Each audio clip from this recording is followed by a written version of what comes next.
It's Friday, everyone. What do we do on Fridays here at the Hint Hive? That's right, we smash the patriarchy.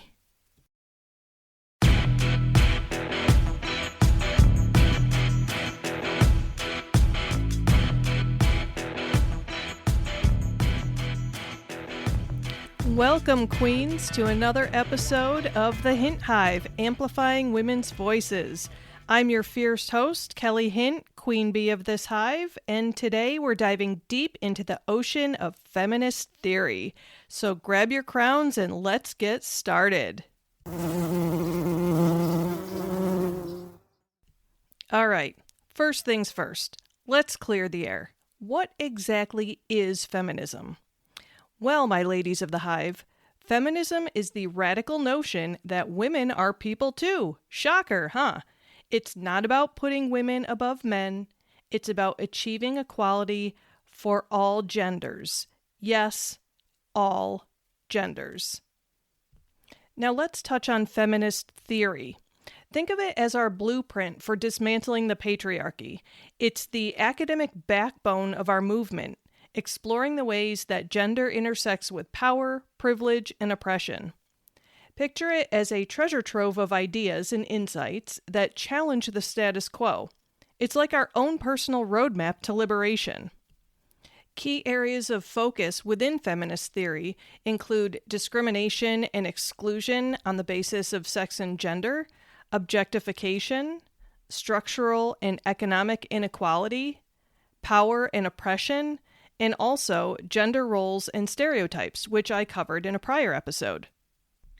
Throughout history, there have been fierce femmes who paved the way for us, from the indomitable suffragettes like Susan B. Anthony and Elizabeth Cady Stanton, who fought tooth and nail for our right to vote, to the revolutionary bell hooks, who challenged us to rethink the intersections of race, class, and gender. Have you ever heard of intersectionality?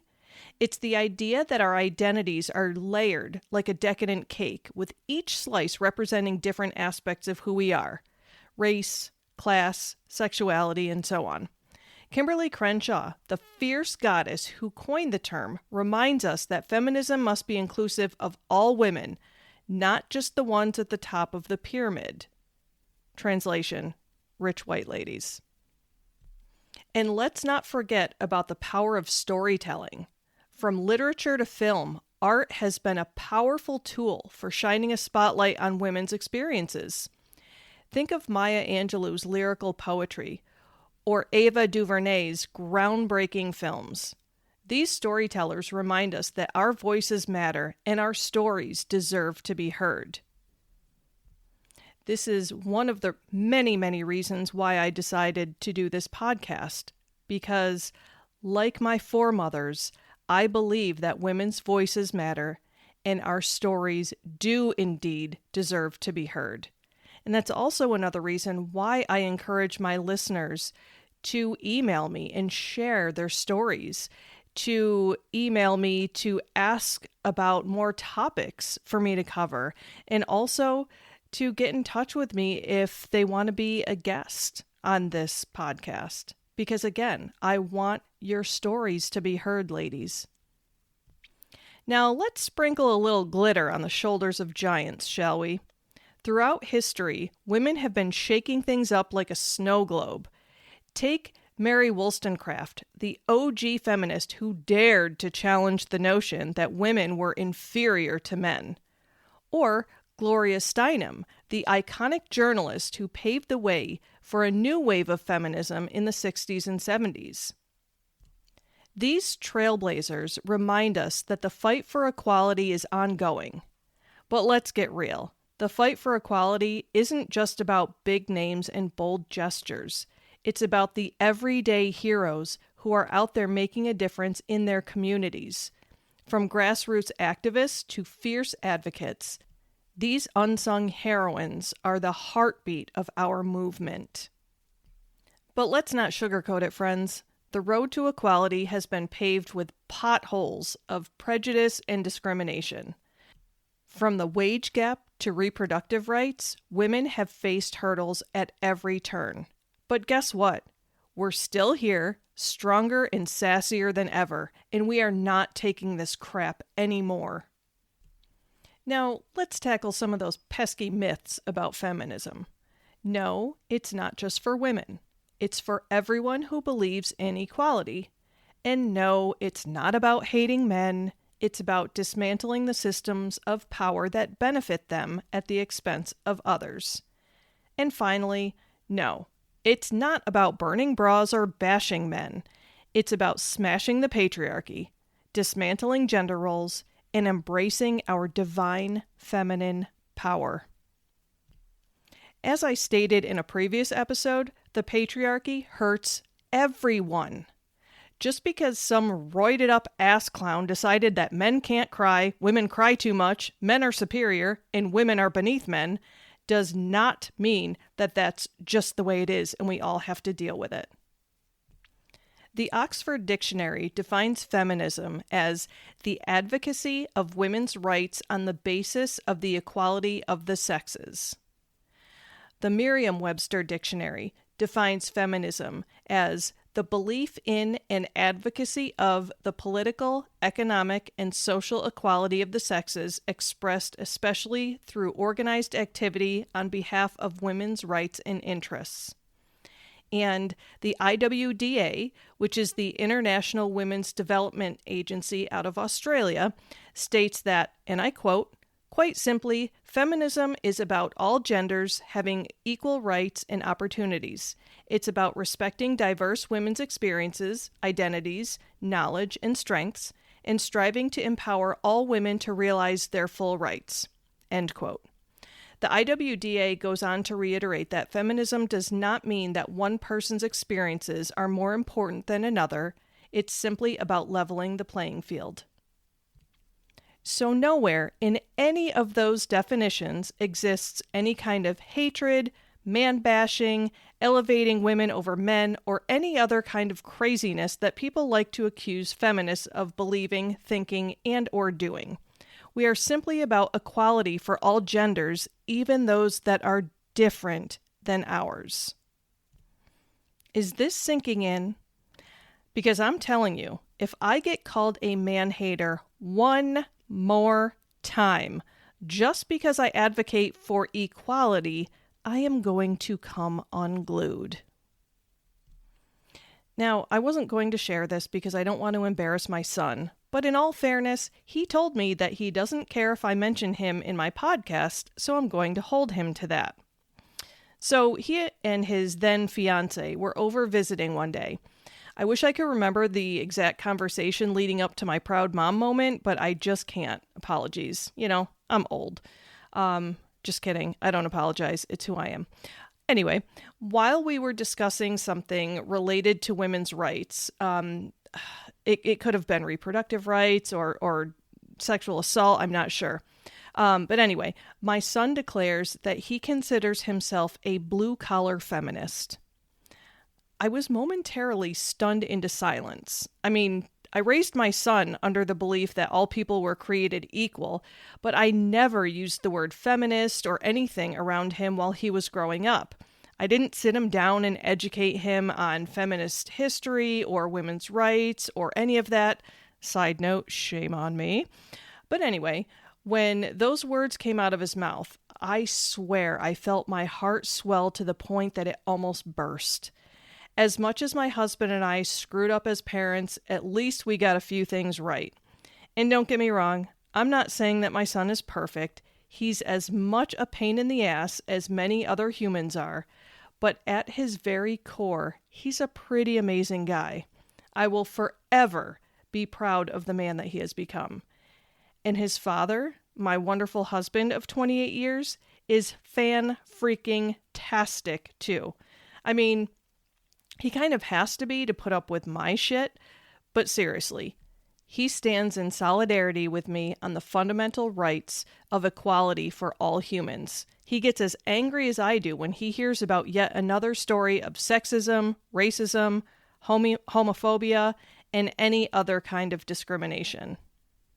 He is definitely one of my heroes, and I appreciate him so much because I would imagine that it's very difficult being a man married to somebody who is very strongly a feminist, because I have a certain slant to how I see the world, right? As a woman who has been discriminated against as a woman because I'm a woman, I get harsh at times. I get very intolerant to the point where sometimes, I'm not going to lie, I take it a bit too far. I don't want to say that I blame everything on the patriarchy or, everything comes from a place of anti-feminism, but when I do see it in its true form, there are times that my reactions are very strong. And I know that makes some people uncomfortable. And I honestly, I can't apologize for it because it is who I am and I will never stop fighting for equality. But I, at times, understand that it's uncomfortable for some people. It's uncomfortable to see very strong emotions. And for that, I won't apologize for my strong emotions, but I do try to work on, not being as reactive as I was when I was younger. So basically, I will speak out against inequality. I don't silence myself, but I try to deliver the message a little bit more tolerably depending on my audience. So I'm definitely getting better about reading the room, but I'm still not going to minimize myself or anyone else's distress. Now, you've heard me mention the patriarchy several times if you've listened to other episodes of this podcast. Why the heck do I keep talking about it? Well, let me take a minute to explain. The patriarchy, as a system that privileges men over women and reinforces gender roles and stereotypes, is inherently harmful to women in numerous ways. In patriarchal societies, women often face limited opportunities for education, employment, and leadership positions. This lack of access to resources and decision-making power perpetuates economic inequality and restricts women's ability to reach their full potential. And here's something that particularly enrages me. Patriarchal norms often condone and even normalize violence against women, including domestic violence, sexual assault, and harassment. Women are more likely to be victims of violence and discrimination simply because of their gender, perpetuating a cycle of fear and trauma. I just feel like that's the only damn reason I need to push against the patriarchy. But there's more. How about the hot button issue of reproductive rights? In patriarchal societies, women's reproductive rights are often restricted, limiting their autonomy over their own bodies. This can manifest in barriers to accessing contraception, abortion, and comprehensive health care, denying women the right to make choices about their own reproductive health and family planning. And for crying out loud, reproductive rights, I will stress this, it's more than just abortion. I get so angry when people just think that women pushing for reproductive rights just want abortions. This is not all-encompassing, okay? Just look at the ruling in Alabama regarding IVF. I don't think I need to say more about that.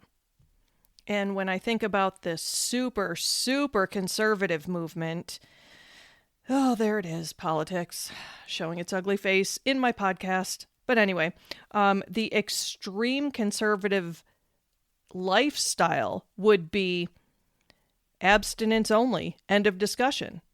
Because again, and I'm talking extreme conservatism. Is that even a word? Conservatism? Okay, whatever. Anyway, they don't want you to use birth control. They do not want you to have an abortion. Your only option is abstinence. Okay, if that's how you want to live your life, that is fine. I totally 100% any person who wants to abstain from sex and wait till marriage, or abstain from sex forever, or what have you, because again, it is about them and their rights alone. But your religious belief system does not get to affect my existence. I'm sorry, because when you look at all of the different religions, there are differences in there. So which religion is the right one? How about we let people choose for themselves, just like God gave us all free will? It is not God's will that a girl be raped at the age of 13 and become pregnant and be forced into another trauma of childbirth at the age of 13. That is not God's will. That is sin. That is man's sin. So I'm sorry, but fuck off. Do not tell me, a therapist who has worked with young teenage girls who have been raped by family members, do not tell me that I have to tell them that it's God's will that this happened to them. It is not. It is a disgusting man's sin. End of discussion. Ooh, sorry. I needed a minute to calm down.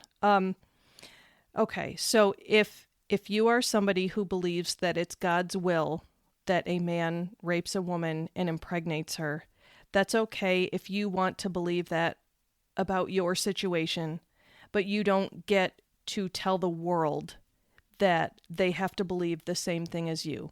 I respect your ability to believe what you want. I respect your right to believe what you want, but you do not get to spread your beliefs and impose on others' rights. Okay. Moving on. Let's talk about something that doesn't get me so fired up. Still pisses me off, but doesn't get me as fired up as reproductive rights, clearly.